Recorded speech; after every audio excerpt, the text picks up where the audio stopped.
تعرف ان المصري القديم سمى مصر اكثر من تسميه. فمن ضمن تسميه وادي النيل كانت كلمه سمراء كده بالظبط السمراء. وعلشان تريح نفسك نفسي افكرك بان الثمار عند المصريين القدماء والمصريين الحداث حاجه غريبه جدا لغايه دلوقتي. مش مستغربه؟ اصفر يا اسمراني مين اسرع؟ ما قالش ابيض يا ابيضاني. ايه حكايه الاسمر وعلاقته بالجمال؟ الرجال الصم الشداد لما جت شاديه تغني عن الجيش المصري.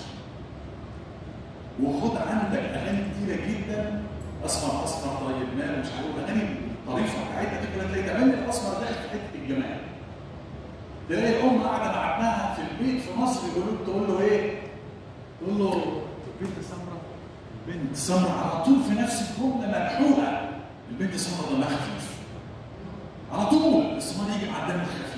الام المصريه انا امي الله يرحمها لما كنت في سن الجواز كانت تقول لي هات لنا واحده سمراء دمها خفيف. انا سمراء تيجي في الصحراء بقى ديشرت بالهيروغليفي تخيل يعني الحمراء لان الشمس في اسوان تطلع الجبل فوق كده عند الغروب تبص تلاقي الصحراء كلها حمراء فديشرت قريبه من بس اشكرك.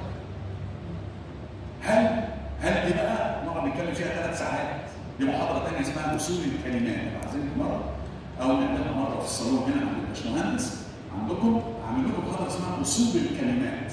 دي بقى اصول الكلمات واصول الامثال بتاعتنا واصول الكلمات اللي انت بتستخدمها ومش عارف انت بتستخدمها. وحتى كده هرم في الصحراء اسمه هرم الملك ونيس من 4500 سنه كان في ملك حكم مصر اسمه الملك ونيس WNES. تقرا عبد الحليم الدين رحمه الله عليه واحد من اقوى 5 هيروغليفيين علماء في العالم. ونيس اخذها الاجنبي عملها اوناس. فتيجي تقراها في الكتب الانجليش يعني UNAS لكن هي في الاصل هيروغليفيه. ومعانا دكاتره الارشاد السياحي ودكاتره التاريخ معانا حاضرين معاكم ضيوفكم النهارده معانا WNES ونيس. هرم تحفه ومهم جدا بالمناسبه. بل هقول لك حاجه احلى اهم من هرم خوفو. اهم من هرم خوفو. وانا بقول لك انت واقف قدام واحد بقاله 40 سنه بيحفظ. ليه؟ دي محاضره ثالثه. انا بجاوب بدور الرجل بتاع كل شويه بحمسك. انت فاكر ايه؟ نعم. سقارة بجانب الهرم. على فكره خطوات من الهرم ده كنا بنصور السؤال احنا ماشيين سنين بنصور السؤال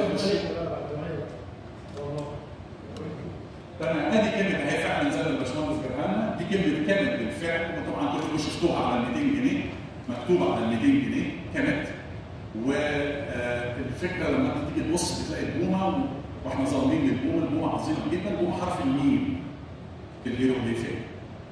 طيب اخر هيروغليفي اتكتب على حيطه لغايه دلوقتي موجود في معبد فيلة في اسوان. هناك في بوابه اسمها بوابه الامبراطور ادريان الراجل الروماني. وكتب الناس اللي هناك كتبوا. ودي اخر مره بنتكلم في ال300 واواخر ال300 الميلادي. خلاص بعد كده الهيروغليفي اصبح لا يستخدم. لو رجعنا هنلاقي المعلومه مكتوبه بشكل حلو اهو. اخر نص هيروغليفي تم نحته كان في 24 اغسطس 394. السنه اللي فاتت انا بيك يا فندم في السنه اللي فاتت عملت طلب في الاعلام المصري البرامج التلفزيونيه ان انا عايز كل يوم 24 اغسطس نحتفل بيوم الهيروغليفيه العالمي. بنسميه كده بالظبط. يعني محاضره يوم 12 في واحد كده عيد ميلاده يوم 16 وبعدين يوم 24.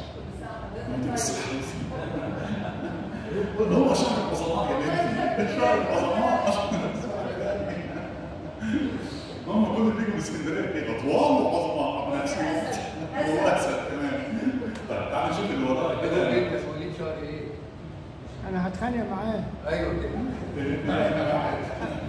مين قال اغسطس شهر العظماء؟ يونيو شهر العظماء. تمام خلاص اتفقنا. انا موافق. وانا مواليد يونيو. جوزاء. مفيش كده. ايوه كده.